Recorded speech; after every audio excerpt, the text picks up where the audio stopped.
एक जंगल में एक चालाक लेकिन बहुत आलसी सियार रहता था। दिन भर वह इधर उधर घूमता, खाने की तलाश करता और रात होते ही किसी पेड़ के नीचे दुबक कर सो जाता। सर्दियों का मौसम आ चुका था। रात में ठंडी हवा इतनी तेज चलती थी कि सियार ठंड से कांपने लगता। एक रात वह कांपते हुए बोला, बस अब और नहीं, कल सुबह सबसे पहला काम अपना एक अच्छा सा बिल खोदूंगा, फिर आराम से रहूंगा, ठंड भी नहीं लगेगी। यह सोचकर वह किसी तरह रात काट गया। सुबह सूरज निकली, हल्की गर्मी मिली तो सियार को राहत महसूस हुई। उसने अंगड़ाई ली और बोला, पहले थोड़ा खाना ढूंढ लो, फिर आराम से बिल खोद लूंगा, पूरा दिन पड़ा है। फिर वह जंगल से निकल पड़ा। वहीं फल मिले, कहीं किसी जानवर का बचा हुआ शिकार मिल गया। खाते पीते घूमते फिरते पूरा दिन निकल गया। शाम हुई तो उसे याद आया, अरे आज तो बिल खोदना था, लेकिन अब तक अंधेरा हो चुका था। उसने सोचा, कोई बात नहीं, कल पक्का खोद लूंगा।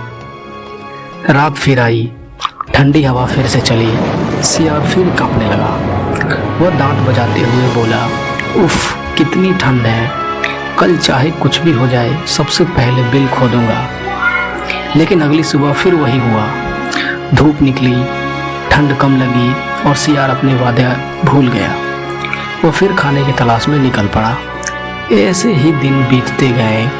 हर रात वह ठंड से कांपता और कहता, कल बिल जरूर खोदूंगा, और हर सुबह वह अपना वादा भूल जाता। जंगल के दूसरे जानवर उसे समझाते भी थे। एक बूढ़ा कछुआ बोला, सियार भाई, जो काम आज हो सकता है उसे कल पर मत टालो, समय किसी का इंतजार नहीं करता। लेकिन सियार हंसकर कहता, अरे बाबा, अभी तो बहुत समय है, कल कर लूँगा। एक दिन मौसम अचानक बहुत खराब हो गया। काले बादल छा गए, तेज हवा चलने लगी, फिर जोरदार बारिश शुरू हो गई। ठंडी हवाएं शरीर चीर रही थी। सियार भागता रहा, कभी इस पेड़ के नीचे, कभी उस झाड़ी के पास, लेकिन कहीं भी बचने की जगह नहीं मिली। उसका अपना कोई बिल भी नहीं था। बारिश बढ़ती गई। ठंड इतनी तेज थी कि उसका शरीर कांपने लगा।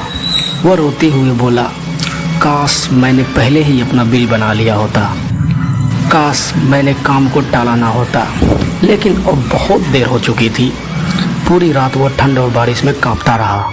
सुबह जब सूरज निकला, जंगल के जानवरों ने देखा सियार वहीं पड़ा था। अब वह हमेशा के लिए शांत हो चुका था। बूढ़े कछुए ने गहरी सांस ली और कहा, जो आज का काम कल पर छोड़ देता है, कभी कभी उसका कल आता ही नहीं। तभी से जंगल के जानवर अपने बच्चों को यह सीख देने लगे, आज का काम आज ही करो, क्योंकि टाला हुआ काम कभी कभी पूरी जिंदगी छीन लेता है। सीख, आज का काम कल पर नहीं छोड़ना चाहिए।